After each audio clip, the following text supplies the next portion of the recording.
C'est la fin de l'aventure pour l'équipe nationale d'Algérie, les Fennecs, les Verts. Notre équipe nationale a été éliminée malheureusement hier. Hier, c'était aujourd'hui, le vendredi 3 juillet 2026. L'Algérie quitte donc la Coupe du Monde des États-Unis d'Amérique et du Mexique et du Canada à la suite d'une défaite que je ne vais pas qualifier d'amère. Je vais vous rassurer, mesdames et messieurs, je ne vais pas plonger dans l'amertume, je vais juste être réaliste. Mais avant de développer mon approche réaliste, afin de essayer de vous inviter à un débat constructif et sérieux et rationnel pour tirer les leçons de cette élimination de l'équipe nationale de football de la Coupe du Monde 2026, je pense qu'on devrait d'abord se montrer un petit peu montrer notre gratitude et se montrer bienveillant. Et le premier mot qu'on doit peut-être prononcer, la première phrase qu'on doit peut-être prononcer, ou l'attitude qu'on devrait adopter, c'est de dire au revoir et merci. Au revoir pour l'équipe nationale de football et merci. Pourquoi? Parce que nous avons d'ailleurs, je crois, atteint le seul objectif qui était à la portée de cette équipe. Cette équipe ne pouvait pas faire mieux qu'un 16e de finale. Faut être réaliste. Et c'est pour ça que je vais inviter mes compatriotes à être réalistes et à se remettre en cause et d'arrêter de placer des espoirs ou de mettre la barre très haut sans travailler pour autant, sans adopter la rigueur, sans adopter la discipline, sans s'organiser pour autant pour atteindre un objectif. C'est bien d'avoir des ambitions. Les ambitions sont louables, sauf que pour concrétiser des ambitions, il faut s'offrir des moyens. Et pour s'offrir ces moyens, il faut adopter une stratégie et surtout, on ne peut pas réussir dans la vie si on ne travaille pas, si on n'est pas déterminé, si on ne se sacrifie pas, s'il n'y a pas de l'abnégation, s'il n'y a pas cette envie de gagner, s'il n'y a pas cette passion pour la victoire et s'il n'y a pas cet effort permanent et ce don de soi pour se surpasser en permanence. Ces qualités, nous ne les avons pas dans cette équipe. C'est notre niveau. Hier, on a vu le véritable niveau de l'Algérie. Et heureusement, on n'est pas tombé sur l'Espagne. On se serait massacré, on aurait ramassé 4 ou 5 buts. Heureusement, finalement, alors moi, je fais mon mea culpa. J'étais trop ambitieux, alors que je pensais être le plus raisonnable, le plus rationnel et le plus neutre et le plus sage de mes compatriotes. Mais quand j'ai dit qu'il fallait affronter l'Espagne, il faut pas avoir par deux, il faut afficher de l'ambition. En réalité, nous n'avons pas les moyens de cette ambition. Cette équipe n'était pas ambitieuse. L'équipe nationale d'Algérie est venue à la Coupe du Monde 2026 pour atteindre les 16e de finale. Clairement, et je pense que les joueurs étaient conscients de leurs limites, que le coach Vladimir Petkovic, que tout le monde insulte maintenant et que tout le monde vilipende, je vais revenir là-dessus, c'est injuste, était conscient de sa limite. L'équipe nationale d'Algérie, elle avait atteint son objectif, sortir de la phase de poule, atteindre le 2e tour. C'était ça l'objectif de l'Algérie. Sortir parmi les 3 meilleurs, éventuellement les 2e. L'Algérie avait les moyens d'arriver 2e, mais je pense que on avait peur d'affronter l'Espagne et je le comprends. Et je le comprends maintenant. Au départ, je ne comprenais pas les joueurs algériens, pourquoi ils avaient peur de l'Espagne. Aujourd'hui, je le comprends. Les joueurs algériens étaient conscients qu'ils ne formaient pas une grande équipe, qu'ils ne formaient pas une bonne équipe, pas une grande équipe. Alors, il y a encore une fois 3 leçons importantes à tirer de cette défaite ou de cette élimination de l'Algérie. Première leçon, c'est que avoir du talent ne fait pas de toi une entité performante. Cette équipe est à l'image de l'Algérie. Un pays plein de talent, un pays qui regorge de talent individuel, un pays où il y a énormément sur le plan individuel de génie, mais qui malheureusement n'arrive pas à créer ou à former ensemble un groupe pour créer une dynamique collective. L'équipe nationale d'Algérie, il y a des talents. Clairement, il y a des talents. Maza, Cheibi, Awar, je sais pas, Boulbina, Haj Moussa, Ait Nouri. Il y a plein de talents dans cette équipe. Ben Sebaini, il y a plein de talents. Sauf encore une fois, et ça fait, j'essaie de faire heureusement il y a eu cette Coupe du Monde, et heureusement il y a le football pour expliquer cette vérité. Avoir du talent dans la vie ne suffit pas. Moi je connais dans ma vie, j'ai rencontré pas mal de gens très intelligents, mais qui ont fini SDF. Être intelligent, être talentueux, avoir un don, être brillant dans un domaine, etc. Ça ne suffit pas pour réussir dans la vie. Pourquoi? Parce que la réussite, elle ne passe pas par le talent. La réussite, elle passe par le travail, par l'effort, par la remise en cause par l'apprentissage permanent, par l'effort permanent, par le don, par le surpassement. On se surpasse. Le surpassement, par le, comment dirais-je, par l'innovation, par la recherche permanente de la performance. C'est ça la réussite. La réussite, avoir du talent pur, ça veut rien dire. Et d'ailleurs, il y a plein de pays, il y a beaucoup de talents. Il n'y a pas que l'Algérie. Il y a plein de pays pauvres, sous-développés. Ils ont des talents partout, dans le domaine scientifique, dans le domaine culturel, dans le domaine économique. Mais les pays sont désintégrés. Au Soudan, il y a des talents. Au Yémen, il y a beaucoup de talents. Au Burundi, il y a plein de talents. Le problème n'est pas là. C'est que nous n'avons pas un collectif. Pour avoir un collectif, il faut avoir une stratégie, une doctrine, une politique de gouvernance. L'équipe nationale de football, on a ramené un bon entraîneur suisse on lui a assigné des objectifs, qualification pour la Coupe d'Afrique des Nations et atteindre au moins le quart de finale, ça a été réalisé. Qualification pour la Coupe du Monde et atteindre le deuxième tour, ça a été réalisé. Petkovic, il a compris que il n'a pas le temps. On lui demande pas de construire une équipe, on lui demande pas de créer une équipe. On lui a jamais demandé cela. On lui a demandé d'atteindre des objectifs avec les moyens qui sont mis à sa disposition. Les moyens qui sont mis à sa disposition, c'est des talents individuels, certes, mais des talents individuels où il n'y a pas de cohésion collective, il n'y a pas d'harmonie dans le jeu, il n'y a pas d'identité collective. La Suisse, hier, c'est une équipe solide. Regardez la différence entre le milieu de terrain suisse et il n'y a pas de milieu de terrain. Nous n'avons ni défense ni milieu de terrain. Regardez la différence entre Xhaka et Zakaria. Avec notre milieu de terrain, on a essayé Boudaoui, Awar n'a pas pu tout seul, Bentaleb trop défensif, pas assez offensif, il n'arrivait pas à compléter avec Awar. Regardez le milieu de terrain suisse et le milieu de terrain algérien. Regardez la prestation collective suisse. Ils ont un petit génie, le joueur de 19 ans, là, Manzambe, qui heureusement d'ailleurs il est sorti... il n'a pas joué tout le match, sinon on aurait pu prendre 3 ou 4-0 parce il est exceptionnel ce joueur. Ils ont du talent. Mais Manzambe ne fait pas la Suisse tout seul. Derrière, il y a une véritable équipe, il y a une défense organisée, il y a un milieu organisé. Ils ont Vargas, on a vu des joueurs organisés, l'équipe a fait une rotation. Il y a une identité collective. Pourquoi? Il y a une cohésion. Parce que la Suisse a une stratégie. La réussite ne consiste pas à fixer une ambition et tout faire pour atteindre son... Oh non, c'est pas tout faire. Une ambition se concrétise à travers, encore une fois, du management, à travers une organisation. Nous n'avons pas cet esprit d'organisation collective. Ça, c'est la première leçon. Et c'est à l'image de l'Algérie d'aujourd'hui.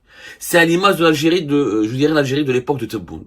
Ce sont des individus on a plein de génies individuels, plein de talents individuels qui sont malheureusement gâchés, qui sont pas bien exploités, faute d'une bonne organisation collective.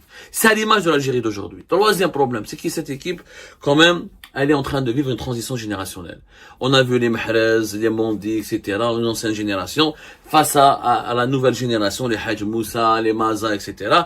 Nous sommes en plein transition. Et cette transition doit être faite. Il faut absolument dire au revoir et merci aux anciens pour laisser de la place aux jeunes. Et on ne l'a pas fait. On aurait dû peut-être le faire avant cette Coupe du Monde. Mais on ne l'a pas demandé. Petkovic a bien compris que on lui a pas demandé cela. Et puis, les anciens ont de l'expérience encore. Et quand on n'a pas pour mission de construire une équipe, on doit prendre les meilleurs parmi les anciens. Habina ou la Karana, Mahrez, on peut le critiquer, etc. Mais face à l'Autriche, il a été là. Il a marqué, il a fait un doublé, etc. Il a été décisif, etc. Mondi, on peut le reprocher, etc. Ce n'est plus le Mondi d'avant, etc. Mais il est là, il a de l'expérience et de la maturité. Est-ce qu'il y a meilleur que lui? Donc, on n'a pas eu le temps, on n'a pas prospecté pour faire une transition. On n'a pas prospecté. Du coup, on a gardé les anciens qui étaient fatigués, qui soufflent clairement, qui ont cumulé beaucoup d'expérience, qui ont connu les Coupes du Monde de 2014, etc. Et maintenant, cette nouvelle, ils ont joué avec une nouvelle génération qui, eux, ils ont voulu, etc. Mais ils étaient timorés, etc. parce qu'ils devaient évoluer dans l'ombre des anciens. Haj Moussa devait évoluer dans l'ombre de Mahrez, etc.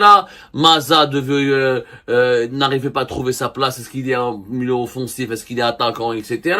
Ait Nouri, l'essaye, mais etc. Voilà. On n'a pas de défenseurs qui peuvent remplacer Mondi. Donc, on n'a pas fait cette transition générationnelle. générationnelle. Et cette transition générationnelle, c'est le même problème que nous avons en politique, que nous avons en économie, que nous avons à l'échelle de la gouvernance collective du pays.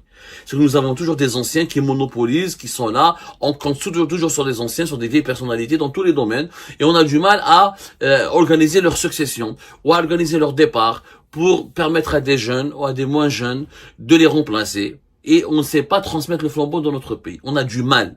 Et ça, c'est une carence qu'on retrouve, c'est une défaillance que nous retrouvons dans plusieurs secteurs, y compris les secteurs politiques, les secteurs économiques. Dans toute la gouvernance du pays, on a ce problème-là. Ça, c'est la deuxième leçon. La troisième leçon, et c'est important de comprendre, c'est que on est une équipe, un pays sans passion. On se passionne on n'arrive pas à se passionner pour les objectifs que nous voulons, que nous nous fixons. Il n'y a pas de passion. Cette équipe, elle ne se battait pas. On se battait pas beaucoup sur les duels, on se battait pas beaucoup on mettait pas de la folie dans le jeu, etc. On accélérait pas énormément, le jeu était très lent, très méfiant, on essayait de tromper, on essayait de trouver des brèches, on essayait de faire des contre-attaques, on essayait de piéger. C'est exactement à l'image de l'Algérie d'aujourd'hui. Un pays sans passion, un pays qui cherche juste à gérer l'urgence, à gérer le provisoire, à gérer le court terme, à trouver des brèches, à colmater les brèches et à piéger ses adversaires et à établir des rapports de force comme ça dans la manipulation, dans la malice. Non. On manque de passion. Alors l'Algérie, normalement, avec toute l'âme algérienne, toutes les qualités de l'âme algérienne, tout le passif, tout le parcours, toute l'histoire de l'Algérie, et encore une fois, toutes les grandes qualités humaines que nous avons dans notre société en Algérie, on doit faire preuve de passion. On doit se passionner, pas être froid. Donc on était trop, comme avec l'Autriche, on était trop dans le calcul. On les a piégés, on les a eu à la dernière minute. Après eux, ils se sont vengés, ils ont égalisé. On est trop dans le calcul. On n'est pas une équipe généreuse parce qu'on n'est pas un pays généreux aujourd'hui. On va dire la différence avec le Cap-Vert, avec le Congo-Kinshasa, comment ils jouent. Demain, aujourd'hui avec demain, on va 3 heures du matin avec le Ghana, comparé avec le Maroc, etc. Les autres pays africains, ils sont généreux, ils se donnent à fond. Pourquoi? Parce que ils ont trouvé un sens à leur vie. Il y a un sens à leur équipe. Il y a un sens à leur présence, à leur participation aux grandes compétitions internationales. Nous, on a encore du mal à trouver un sens parce qu'on ne sait pas ce qu'on veut. Alors, on veut juste être présent parmi les grandes nations. Et après, pour quel objectif, pour quel résultat, pour quelle performance, qu'est-ce qu'on a envie de donner au monde, qu'est-ce qu'on a envie de transmettre comme message au monde, qu'est-ce qu'on a envie, comment le monde doit nous percevoir, comment le monde doit nous considérer, on ne le sait pas. On veut juste que l'Algérie soit là, que le drapeau algérien flotte, mais ça ne veut rien dire tout cela. Être là pour être là, ça ne veut rien dire. Ça veut dire, c'est comme la Tunisie, ils sont là, ils participent, mais ils se font toujours éliminer, ils ne sont jamais remarqués, mais ils sont là. On est toujours là parmi les présents. Mais être présent à une fête, sans apporter une touche, sans apporter sa valeur ajoutée, sans apporter sa signature, sans imposer son identité, sans sa présence, sans imposer sa présence, ça ne veut rien dire. Ça devient même de la médiocrité. On doit chercher, on doit trouver la passion. On a perdu cette passion de vaincre, la passion d'innover, la passion de relever les défis, la passion de progresser, la passion de challenger, la passion de défier les puissants. Mais c'est ça, cette passion. Regardez sur les réseaux sociaux, parmi les supporters algériens, où ils voulaient tous éviter l'Espagne. Les joueurs eux-mêmes, face à l'Argentine, Messi c'est le grand joueur de l'histoire, c'est normal qu'on a perdu 3-0. On a ce complexe, on connaît nos limites, on veut juste être là pour être là, on veut juste être là pour dire que l'Algérie a été là dans cette compétition, il n'y a pas eu que le Maroc, il n'y a pas eu que l'Égypte, il n'y a pas eu que la Tunisie, il n'y a pas eu que le Sénégal, l'Algérie est toujours là, on veut juste jouer l'honneur, pour l'honneur. Or, il y a une différence, jouer pour l'honneur et jouer pour vaincre. C'est ça le problème de l'Algérie. C'est un pays qui est dit dans tous les domaines, dans le domaine économique, dans le domaine diplomatique, dans le domaine politique. C'est un pays qui se bat juste pour préserver son honneur. Non pas pour vaincre, pour gagner, mais juste pour préserver l'honneur. On a un honneur, on a une image du passé, on a une gloire du passé, on doit la préserver. Or, on doit se battre, on doit être passionné pour construire. On n'est pas passionné pour construire l'avenir. Voilà le problème. On n'est pas passionné. Dans tous les matchs de l'équipe d'Algérie, il n'y a pas eu de passion. Ni face à l'Argentine, ni face à la Jordanie, ni face à l'Autriche. Il n'y a que du calcul, que du machiavélisme ou de l'opportunisme ou de la gestion prudente, etc., pour piéger l'adversaire et pour essayer de le tenir loin, de le neutraliser. Voilà. C'est du calcul. Il n'y a pas de passion. La passion, c'est quoi? C'est comme le Cap-Vert, c'est comme le Maroc, c'est comme l'Égypte, c'est comme le Sénégal. C'est-à-dire jouer à fond, donner le meilleur de lui-même, se surpasser, aller au-delà de ses limites, se battre, mouiller le maillot, entreprendre, prendre des risques, innover. Être toujours, chercher toujours à élever la barre le plus haut possible et se fournir un effort physique extraordinaire. Nous, on est dans la lenteur, on est dans le calcul, la belle neige, à gauche ou à droite, attention. Et c'est ce que je pense c'est ce qui a beaucoup déçu les supporters algériens. C'est pas ça la véritable image de l'Algérie. Mais bon, c'est notre limite. Faut de la vérité, c'est notre limite. Hier, on avait atteint notre limite. Pas de dynamique, pas d'âme collective, pas de passion de vaincre, et une transition générationnelle qui n'a pas encore été accomplie. Voilà les problèmes. Maintenant, Petkovic, les gens, on cherche à chaque défaite, on cherche le bouc émissaire. Voilà, le bouc émissaire, voilà, il faut un bouc émissaire, etc. L'entraîneur, encore une fois, il a accompli sa mission. C'est tout ce qu'on lui a demandé. Il a été payé pour nous emmener à la Coupe d'Afrique, quart de finale. Nous emmener en Coupe du Monde, deuxième tour. Il a rempli sa mission. On lui a pas demandé de faire plus. On lui a pas demandé de construire une équipe parce que ce n'est pas ce qu'on lui a demandé. On lui a pas laissé le temps nécessaire et on lui a pas laissé l'opportunité nécessaire. Maintenant, je pense qu'il faut se remettre en cause. Et il faut se remettre en cause, il faut tirer les leçons et changer de mentalité. Arrêtez de faire des calculs, de l'opportunisme, jouer juste ou relever des défis pour l'honneur. Il faut aller vaincre, il faut aller progresser, il faut aller pour se développer, il faut aller pour s'améliorer, il faut aller vers le meilleur. Tant qu'on n'a pas, encore une fois, tant qu'on se dote pas de cette mentalité, et malheureusement, on va toujours patiner, rester à des niveaux des niveaux de performance qui ne traduisent pas et qui ne reflètent pas les grandes potentialités de notre pays.